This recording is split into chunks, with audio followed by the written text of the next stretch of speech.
की बार जनता ने तय कर दिया है, महंगाई के सवाल पर, गुंडागर्दी के सवाल पर, बेरोजगारी के सवाल पर, छात्र, नौजवान, किसान, मजदूर, मजलूम, व्यापारी सारे लोग भाजपा सरकार के खिलाफ हो गए हैं और इस उपचुनाव में एक संदेश देने का काम करेंगे कि हम लोग 2027 में अखिलेश यादव जी के नेतृत्व में उत्तर प्रदेश में सरकार बनाने के लिए जा रहे हैं और फूलपुर से भी संदेश जाएगा और मुस्तफा सिद्दीकी हमारे जो प्रत्याशी हैं अब की बार जीतने का काम करेंगे। मगर इस बार का छात्र बौखलाया हुआ, क्योंकि छात्रों को छात्र नहीं मिल रहा है, उनको रोजगार नहीं मिल रहा है, किसानों को उनकी जो आय उनका दूरी वो नहीं करते, किसान भी परेशान है। किसान लगातार इस बार समाजवादी पार्टी के पक्ष मतदान करने के 100% तैयार है और यहाँ तक कि जो पटेल हैं उनको छला गया है। पटेल को जो है जिनकी सांसद है वो भी लगातार उनको छलावा किए, आज तक उनको भी कोई न्याय नहीं मिल पा रहा। लगातार आए दिन जो पटेल हो, चाहे कोई मौर्य हो, चाहे छोटी जाति जो भी हो, उनका उचित मूल्य नहीं दिला पा रहे हैं। ऐसा है कि जो है पीडीए का नारा भी है, तो समीकरण के हिसाब से पीडीए को देखते हुए वो अपने समीकरण के हिसाब से पिछली बार जो है ये रनअप में रहे और जीते हुए प्रत्याशी थे। अच्छा। और सत्ता का चुनाव, उसके बाद प्रशासन का दबाव और उसी कारण जो है यहाँ के जो आला अधिकारी जो लोग थे इनको मुस्तफा सिद्दीकी जी को जो है 2700 वोटों से हराया था, जबकि ये जीते हुए प्रत्याशी थे और इसी के लिए जो है राष्ट्रीय अध्यक्ष जी ने दोबारा इनको मौका दिया है और ये जीत के जाएंगे विधानसभा। जनता के बीच में ये भी बात ले जा रहे हैं कि वो अपनी माँ की तरह नहीं, बाहरी भीति तो है भी। अच्छा। हमको अपना लोकल प्रत्याशी चाहिए। हाँ। और साथ में हमको ये कि वो 5 साल दिखी नहीं है। अच्छा। वही आचरण इनका होगा कि ये करछना हम थोड़ी जाएंगे अपने किसी काम के लिए। अच्छा। जनता यहाँ से करछना जाएगी नहीं, वो उपलब्ध नहीं रहेंगे। नमस्कार, भारत कवरेज न्यूज के लिए मैं विभास यादव आप लोगों का बहुत बहुत स्वागत करता हूं। दोस्तों, मेरी मौजूदगी प्रयागराज जनपद के फूलपुर में है, जहां उपचुनाव होना है। सूबे में 9 विधानसभाओं में उपचुनाव होना है, तो फूलपुर में भी समाजवादी पार्टी ने मुस्तफा सिद्दीकी को अपना प्रत्याशी बनाया है। भारतीय जनता पार्टी ने भी दीपक पटेल और बहुजन समाज पार्टी ने जितेंद्र सिंह को अपना प्रत्याशी बनाया है। तो समाजवादी पार्टी के लोहिया वाहिनी के कार्यकर्ता हैं और कुछ लोग हैं जो जनसंपर्क में जुड़े हैं। हम उन्हीं से बात करते हैं कि आखिर इनका लोगों का चुनाव कैसा है, जनता के बीच में जा रहे हैं, क्योंकि समाजवादी पार्टी को फूलपुर में अभी सफलता नहीं मिली है, कई चुनाव से देखा जा रहा है। ऐसे हमारी बात होगी कि इस चुनाव में लोगों का क्या हाल है, कैसे चुनाव का प्रचार चल रहा है, क्या चल रहा है। क्या नाम भैया? राघवेंद्र यादव में। देखिए, सफलता की बात आप करें, सफलता तो फूलपुर में हमेशा हमको मिली। अभी लोकसभा का चुनाव बीता है, आप देखेंगे विधानसभा आज देखेंगे तो हम लोग 18 जाति यहाँ जीते हैं। इसके पहले 2022 में विधानसभा का चुनाव था, उस चुनाव में भी हमारा प्रत्याशी जीता हुआ था, लेकिन बेईमानी करके भाजपा की सरकार ने और चुनाव आयोग से मिलकर के लोग हराने का काम किए थे।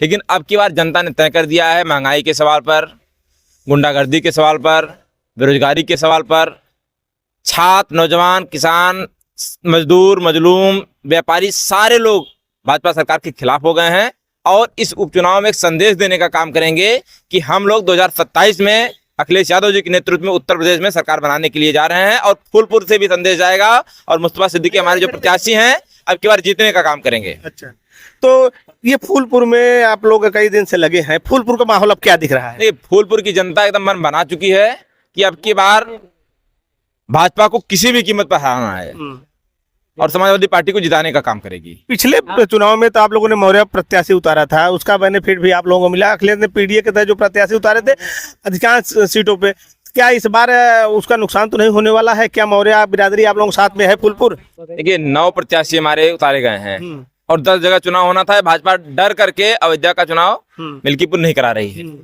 उसमें आप देखेंगे पीडीए के ही लोग हमारे उतारे गए हैं, पिछड़े, दलित, अल्पसंख्यक, यही हर जगह उतारे गए हैं। जहाँ पे जो प्रत्याशी लड़ा था उसको भी दिया गया है, अन्य लोगों को भी मौका दिया गया है।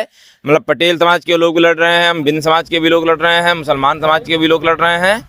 आप देखेंगे दलितों को हम लोग वहाँ पे भी उतारे हैं जहाँ पे जनरल की सीटें हैं। लोग कहते हैं मतलब अमूमन लोग मतलब जो चर्चा करते हैं, लेकिन समाजवादी पार्टी के लोग हमेशा हर जगह जो अच्छा रहता उसको मौका देते हैं, चाहे दलित हो, चाहे पिछड़ा हो, चाहे अल्पसंख्यक हो, चाहे अगड़ा ही क्यों न हो, लेकिन सबको मौका देते हैं। जो जहां से सुटेबल रहेगा, जो जहां से तैयारी किया रहेगा, जो जहां से जीतने वाला रहेगा उसको दे करके जिताया जाएगा और जनता ने भी अब की बार मन बना लिया है कि समाजवादी पार्टी को जिताना है। अच्छा, क्या नाम है आपका?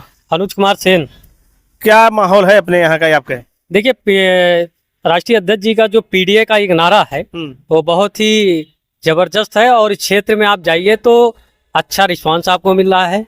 और पीडीए के जो आवाज बन के राष्ट्रीय अध्यक्ष जी ने उठाया है, उस हिसाब से जो उन्होंने टिकट दिया है, जिस समीकरण के हिसाब से दिया है, वो ये लोग फूलपुर लोक विधानसभा चुनाव में जो मुस्तफा सिद्दीकी प्रत्याशी हमारे यहाँ हैं, इनका अच्छा रिस्पांस है और चारों तरफ जो है हर समाज इनके साथ आ रहा है और पूर्ण बहुमत से जो है ये जीतेंगे और बहुत अच्छा रिस्पांस है। रुकिए, क्या नाम है आपका? मैं अखिल गुप्ता, राष्ट्रीय महासचिव समाजवादी पार्टी लोहिया वाहिनी का। दीपक पटेल को बीजेपी ने उतार दिया है। फूलपुर पटेल बाहुल्य है, पटेल अक्सर भाजपा उतार देती है, चुनाव भी जीत जाती है। ये कैसे लड़ाई समाज लड़ पाएगी? देखिए, इस बार का बहुत दिनों से मैं देख रहा हूँ, जी। 22 का भी चुनाव हम लोगों देखे, अभी 24 में हमने देखा कि हमारे प्रतापी आदरणीय मौर्य जी हमारे लोकसभा के प्रत्याशी थे जो 18,000 जीते थे। इसके पहले भी हम लोग जीते थे, लेकिन ये भारतीय जनता पार्टी सरकार है, ये पुलिस के दम पे ये हमेशा चुनाव जबरदस्ती जो है फूलपुर का जो चुनाव कुछ ही वोटों से हम लोग को हरा दिया गया था। मगर इस बार का छात्र बौखलाया हुआ, क्योंकि छात्रों को छात्र नहीं मिल रहा है, उनको रोजगार नहीं मिल रहा है, किसानों को उनकी जो आय उनका दूरी वो नहीं कर रहे। किसान भी परेशान है, किसान लगातार इस बार समाजवादी पार्टी के पक्ष मतदान करने के 100% तैयार है। और यहाँ तक कि जो पटेल हैं उनको छला गया, पटेल को जो है जिनकी सांसद है वो भी लगातार उनको छलावा किए, आज तक उनको भी कोई न्याय नहीं मिल पा रहा। लगातार आए दिन जो पटेल हो, चाहे कोई मौर्य हो, चाहे छोटी जाति जो भी हो, उनका उचित मूल्य नहीं दिला पा रहे हैं। फूलपुर एक बड़ा लोकसभा रहा है, या नेहरू जी यहाँ पे सांसद पहले बने हुए हैं, तो इसलिए मैं आपसे कहना चाहता हूँ समाजवादी पार्टी के राष्ट्रीय अध्यक्ष आदरणीय फिरोज खलीफा यादव ने इस बार हमारे जो है मुस्तफा सिद्दीकी को फिर से उतारा है। मुस्तफा सिद्दीकी की तरफ पूरी जनता फूलपुर की वो उनको देख रही है।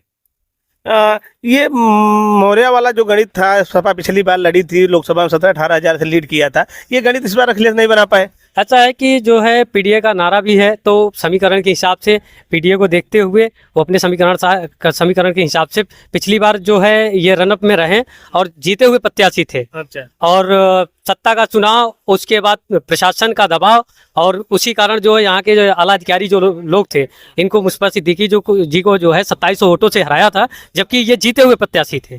और इसी के लिए जो है राष्ट्रीय अध्यक्ष जी ने दोबारा इनको मौका दिया है और ये जीत के जाएंगे विधानसभा।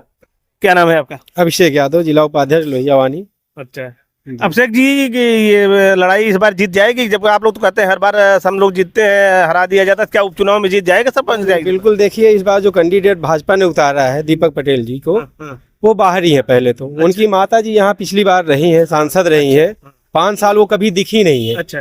तो हम लोग जनता के बीच में ये भी बात ले जा रहे हैं कि वो अपनी माँ की तरह नहीं, बाहरी भीति तो है भी, हमको अपना लोकल प्रत्याशी चाहिए। और साथ में हमको ये कि वो 5 साल दिखी नहीं है, वही आचरण इनका होगा कि ये करछना, हम थोड़ी जाएंगे अपने किसी काम के लिए, जनता यहाँ से करछना जाएगी नहीं, वो उपलब्ध नहीं रहेंगे। और मुस्तफा सिद्दीकी जी हैं, यहीं पे उनका निवास है, वो हर समय हम लोग के बीच में रहते हैं, उपलब्ध रहेंगे। ये भी चीजें हम ले जाएंगे जनता के बीच में, और जनता वैसे भी उबी हुई भाजपा सरकार से।